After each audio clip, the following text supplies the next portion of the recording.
Gimana sih caranya melakukan gaya hidup ketofastosis? Ya kan? Teman-teman pasti pengen tahu dong. Gimana caranya supaya kita bisa membuat otak kita kenal sama tangki bensin kita? Gimana caranya? Dia bisa mengenal lemak. Gini caranya. Protokol ketofastosis itu disusun oleh Mas Tio berdasarkan kebutuhan. Dia bukan mahasiswa kedokteran yang belajar biologi, fisiologi untuk keperluan ujian. Dia mempelajari ini semua berdasarkan kebutuhan. Jadi orang yang belajar karena kebutuhan sama belajar karena harus ujian itu nancepnya beda. Ya, penghayatannya beda. Nah, Mas Tio menyusun protokol ketofastosis ini saya masukin di dalam, saya jelaskan satu persatu di dalam buku ini. Itu dia untuk mengamankan kondisi ketosis anaknya. Jadi setelah dia tahu anaknya ini bisa nggak kejang lagi setelah ada keton di otaknya gitu ya, bisa memperoleh keton. Nah, cara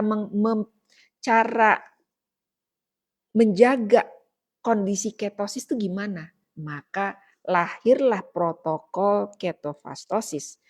Protokol ketofastosis itu dari 5 pilar. Satu, apa? Ada yang udah tahu kan? Puasa intermittent. Yang kedua, intermittent fastingnya boleh kalau buat yang muslim mau disambil dengan puasa sunnah boleh. Mau pakai puasa Daud gitu ya, silakan. Yang penting ketika jendela makan, makannya apa, itu kan. Nah, kalau intermittent fasting pilih teman-teman. Mau yang 16 jam, 18 jam, 20 jam, mau 23 jam, boleh. Jam 20, jam 8 malam kita tutup makan. Kita baru buka jendela makan, kalau yang 16 jam berarti jam 12 siang. Terus boleh jam 2, boleh jam 4, boleh cuma makan 1 jam. Misalnya jam 7 baru makan. Terus habis itu tutup jendela makan, begitu terus. Nah, ketika masuk ke protokol pilar kedua, yaitu makan, catat ya teman-teman, supaya enggak balik lagi ke situ gitu. Makan makanan rendah karbo. Dibacanya untuk kalian yang kanker dan diabetes, stop karbo, stop sayur, stop buah. Oke? Terus apa yang dimakan? Fokus sama protein dan lemak hewani. Dah, udahlah jenis apa aja terserah kalian. Kalau makan telur jangan putihnya doang. Modal apa itu? Makan telur cuma putihnya doang. Kuningnya itu justru yang sangat bergizi. Ya.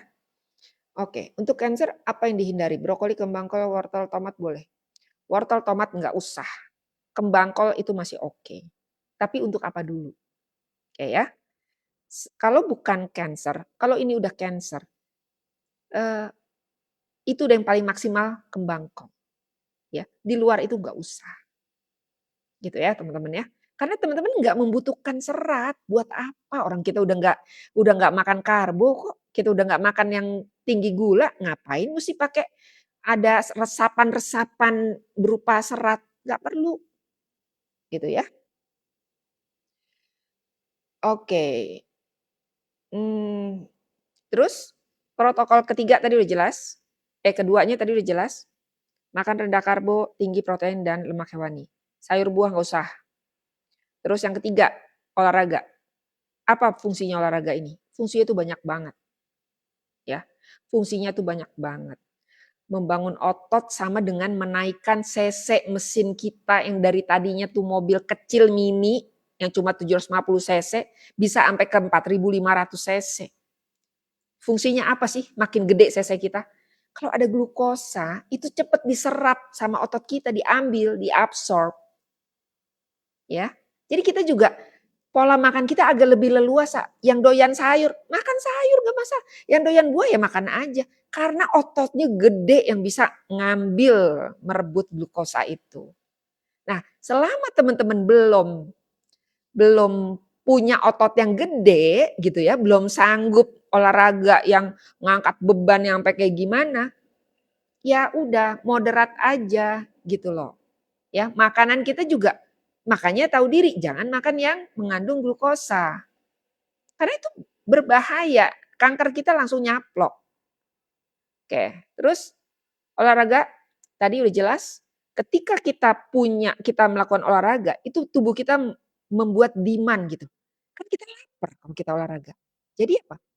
Oh, makan ayamnya jadi banyak, ikannya jadi banyak. Kan tubuh kita lagi butuh makronutrisi esensial untuk memperbaiki semua kerusakan-kerusakan di dalam tubuh, yang bekas di kemo, berapa kali set kemo, yang udah habis dioperasi, yang sekarang kankernya sedang pecah, yang sedang berusaha merapatkan lukanya. Gimana caranya kalau kalian itu enggak memberikan bahan bakunya? Untuk menutup luka itu butuh amino acid, fatty acid. Gimana caranya kalau kalian cuma modal sayur buah? Terus bingung, kok di sini udah ada benjolan lagi. Ini dulu udah nggak ada, sekarang kok ada lagi. Sekarang ini pecah, Bun. Aku tuh dikirimin juga fotonya. Aku tahu kayak apa. Prihatin banget tahu nggak? Gitu loh. Itu nggak ngerti itu onkolognya ngelihat itu tuh apa perasaannya gitu. Ahli kubur gitu. Karena dianggap udah ahli kubur. Santai aja udah jejelin aja lagi. Itu juga emang bakal mati juga dia. Dari mana? Kalau punya orang masih 2 tahun, 3 tahun lagi. Yang ada bangkrut. Kasihan dong keluarganya. Ya, oke. Lanjut lagi. Tadi saya anggap cukup lah ya penjelasan tentang olahraga. Terus yang keempat tidur. Waktu tidur teman-teman. Teman-teman butuh tidur yang banyak. Khususnya malam hari. Ya, khususnya malam hari. Nih jam-jam segini kalau teman-teman udah ngantuk tidur deh. Nggak usah dengerin saya juga nggak apa-apa. Tidur aja. Karena apa? Ketika di malam hari, barulah kuli-kuli yang di dalam tubuh kita itu ya, kontraktor-kontraktor yang mulai mau renovasi rumah kita, itu baru bisa kerja di malam hari saat kita tidur. Itulah hikmahnya siang dan malam diciptakan oleh Allah. Itu hikmahnya ritme sirkadian, nggak main-main.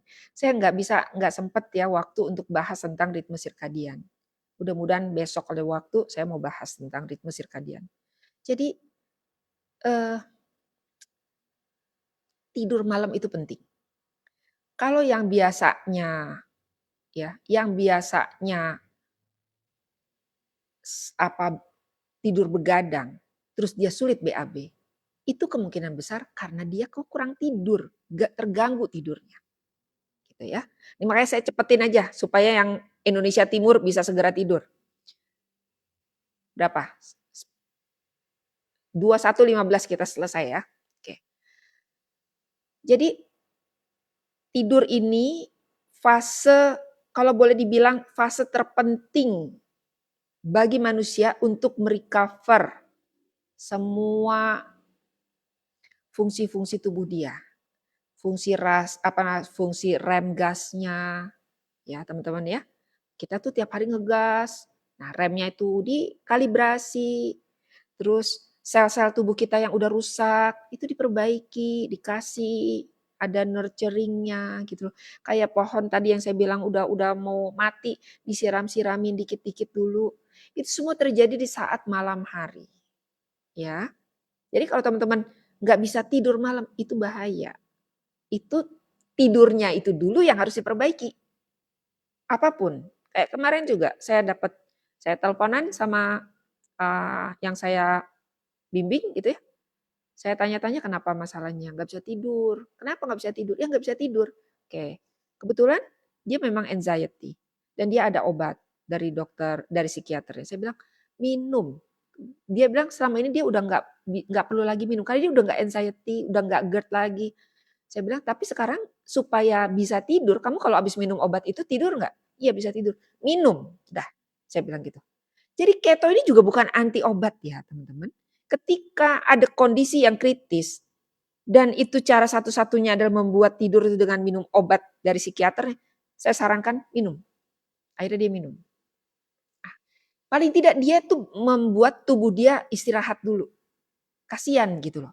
Sel-selnya itu kalau udah rusak aus gitu kan butuh diganti. Nah kalau kitanya tuh melek terus kayak ibaratnya ya, gini, orang mau mau ngeberesin kamar kita, mau ngeberesin mau apa kayak orang kan jadi sungkan mau beres-beres kalau kita ada di dalam kamar. Kita mesti keluar dong. Nah, keluar kita tuh ya kita tidur dong. Biarkan mereka tuh bekerja, gitu ya. Nah, itu yang keempat, soal tidur, penting ya. Tidur tuh usahakan minimal 6 jam, benar-benar deep sleep. Kalau bisa 7 sampai 8 jam, itu idealnya. Maka tidurlah di malam hari maju. Jadi kalau kita tuh besok paginya kita kebangun jam 4 dan gak bisa tidur lagi, ya nggak apa-apa kan udah cukup tidurnya. Malah itu bagus, itu sesuai banget, itu namanya selaras dengan ritme sirkadian. Lanjut, yang kelima, pilar kelima, yaitu mengelola stres. Jadi teman-teman di sini udah pinter banget jaga makan. Pola makan, kalau ditanya pola makannya gimana? Saya nggak makan sayur buah bun, saya makannya protein hewani. Tapi kenapa gula saya masih tinggi? Karena buat yang kanker ya, target kita mencapai di bawah 60 ya gula darah puasa. Baru tuh kita bisa head to head sama kankernya. Ya.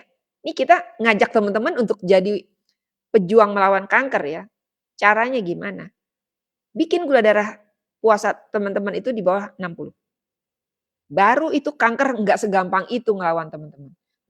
Menjajah kita tuh nggak akan segampang itu. Nah, caranya gimana? Hindarkan stres yang berkepanjangan. Ya, kelola stres. Kalau stres kita kronis, yang terjadi gluconeogenesis, kan tadi udah dibilang. Makanan glukosa itu hadir dalam darah ada dua. Satu dari makanan, satu dari pikiran lewat gluconeogenesis. Kalau kita dari makanan udah pinter, kita udah kontrol dengan baik. Tapi kita nggak bisa mengontrol stres kita. Nah, sama aja. Rugi kan? Jangan gitu. Jadi kelola stres kita. Cari metode sendiri. Gimana caranya supaya kita itu enggak mengalami stres terus-menerus.